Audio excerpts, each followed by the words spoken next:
Hello गाइसहरू र आज चाहिँ यस्तो दामी घाम लागेको छ है। म तेरा मङखलामा छु। यहाँ हो चाहिँ म्याडमको गाडी धुनु आएको है।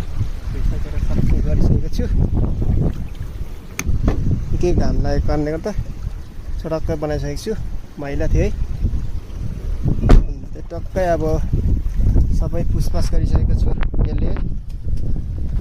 यस्तो सबै गाडी धोएपछि त्यो डल्लै पुसपास गर्नुपर्छ है। यस्तो चेपचापको तिर देखिँदैन है। हिजो हो यस्तो छ। अब जानुपर्छ। यस्तो बाटो छ रफ बिस्तारै आएको है, ठोकिन्छ भनेर